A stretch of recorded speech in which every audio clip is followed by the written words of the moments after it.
बुम तिकडे धर वरती धर आणि एक बुम वरती धर. काल दृश्य पाऊस झालेला आहे. अनेक म्हणजे वर्षापासून या भागात पाऊस झाला नव्हता किंवा 50 वर्ष झाली 100 वर्ष लोकांची कुटुंब विकले काय असणार अतिशय दुर्दैव अशा ही घटना आहे. तर म्हणजे एक नवीन पॅटर्न वेदर पॅटर्न सुरू झालेला आहे ढगफुटीचा. त्यातून जे अनेक पण आपल्याच भागात नाही तर संपूर्ण देशभरामध्ये सुद्धा उत्तर हिंदुस्थानात सुद्धा जो त्या प्रचंड प्रलय आला आहे त्याची परिस्थिती आता रोज येते आपल्याला. आता त्या पाथर्डी तालुक्यात मला वाटतं 100 वर्षात नाही एवढा पाणी या भागात आलं असं ग्रामस्थ सांगतायत. तलाव फुटले, रस्ते वाहून गेलेत. आता मोठ्या प्रमाणात जे नाले आहेत, ओढे आहेत त्याच्यावर पाणी येत नाही म्हणून लोकांनी अतिक्रमण केलेली आहेत.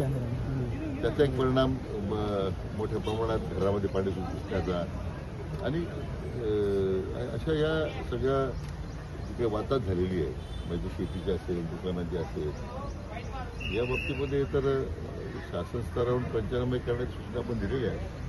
परंतु एक नैसर्गिक आपत्ती अतिशय मोठी होती. एकच आहे की एखाद दोन आपत सोडला तर एवढ्या मोठ्या आपत्तीत प्राणहानी कुठं झाली दिसत नाही.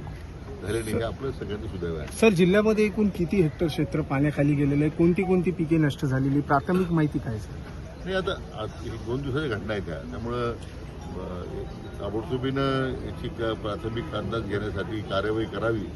आवश्यक ज्या भागांमध्ये अतिवृष्टी नाही, ढगफुटी नाही त्या भागातील कर्मचारी इकडे बोलून घेऊन एकतर पंचनामा करण्याची स्थिती बऱ्याच ठिकाणी नाही आहे. शेतामध्ये पाणी आहे.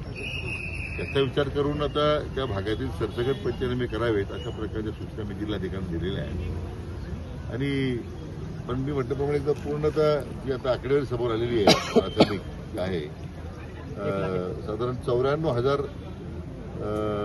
साधारण 770 शेतकऱ्यांच्याकडे म्हणजे मला वाटतं 1,02,000 साधारण 1,00,000 हेक्टर क्षेत्र बाधित झालेलं आहे. म्हणजे मुख्य क्षेत्र प्रचंड मोठ्या प्रमाणात बाधित झालेलं आहे. आता ह्या भागात पाथर्डी आहे, शेवगाव आहे, इथे तर आपण स्वतः पाहता किती त्याच्यात किती स्थिती गंभीर आहे. सर, दुसरीकडे विरोधात सातत्याने तातडीने काही मदत दिली जाणार आहे का? आपले स्थायी आदेश आहेतच शासनाचे. पण आता ओरंडाभाऊ नुकसानीचा विचार करता काही आपल्याला एनडीआरएफचे जे नॉर्म आहेत आपले त्यामुळे मदत करतो आपण. काही एसडीआरएफचे आहेत, काही एनडीआरएफचे आहेत. पण ओरंडाभाऊ एनडीआरएफच्या पेक्षा काही मदत करता येईल का म्हणून आता मला वाटतं मदत पुनर्वसन बघायला तशा पद्धतीने आपण विनंती करू. सर, विरोधात सातत्याने आरोप करताय की पंचनामे होतात मात्र मदत दिली जात नाही.